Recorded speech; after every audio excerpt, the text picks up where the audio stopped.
right now we're going to be talking about just about everybody's one or two top favorite foods, steak. And what we have here is my favorite. It's a porterhouse steak.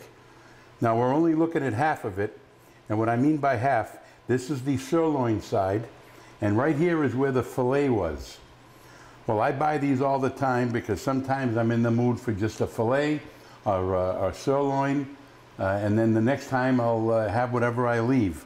Or if I'm really hungry, I'll put the whole thing on a grill and eat the entire two parts, the fillet and the sirloin.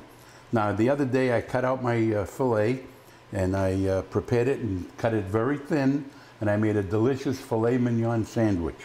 Today what we're going to do is cut out the sirloin part, and we can have a delicious either a steak or a steak sandwich. I'm going to cut it up today in very, very thin slices, and I'm going to make a nice steak sandwich.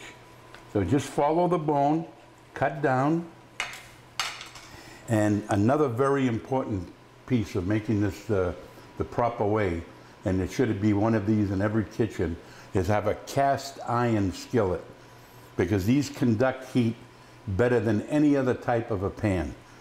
So what we want to do is put a little bit of extra virgin olive oil in the pan, not too much, and we'll get our steak, rub it in the pan with the oil on both sides. Let me get a little towel here for a minute. And after we oil this down, we want to put either kosher salt or sea salt, some crushed fresh black pepper, flip it over, more pepper, more salt, and this entire thing can be made in about 6 or 7 minutes. Just want to form a little bit of a crust, and we want to have that for maybe about a minute or a minute and a half on each side. And then what we're going to do is put it in a 400-degree oven for about 4 to 5 minutes, depending on how we like our steak, whether we like it rare or medium rare, or well done, medium, whatever. You hear that sizzle? Now when you hear that and you're cooking any kind of protein, you want to be very careful not to pick it up right away, because that protein tends to stick right away. And in this case, not too bad. But if you ever get some resistance, do not pull it away. It'll come away naturally. So we'll give that about another 30 seconds or so. And right next to that, you can see the sauce that I put on a few minutes ago. That's going to be ready in about another 3 or 4 minutes. So all these dishes can be made very, very quickly, and they're very easy. Let's turn this steak over.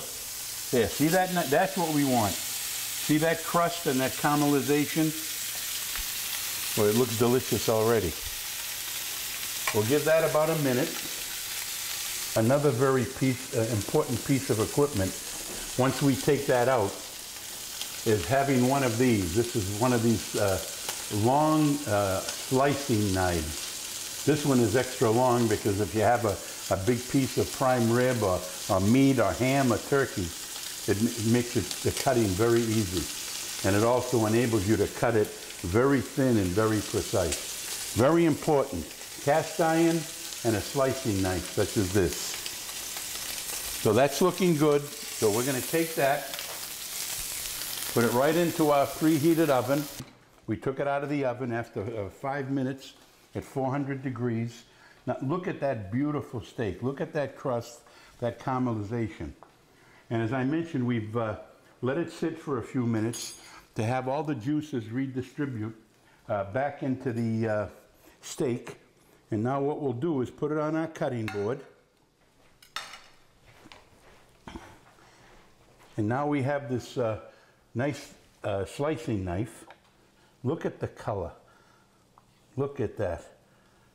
Perfect and delicious. Boy, I am a good cook. We just cut a few more slices. We have our nice bun. Oh, sirloin steak sandwich. Look how quick, how easy. Isn't that delicious? I'm hearing the angels sing while I'm eating this steak.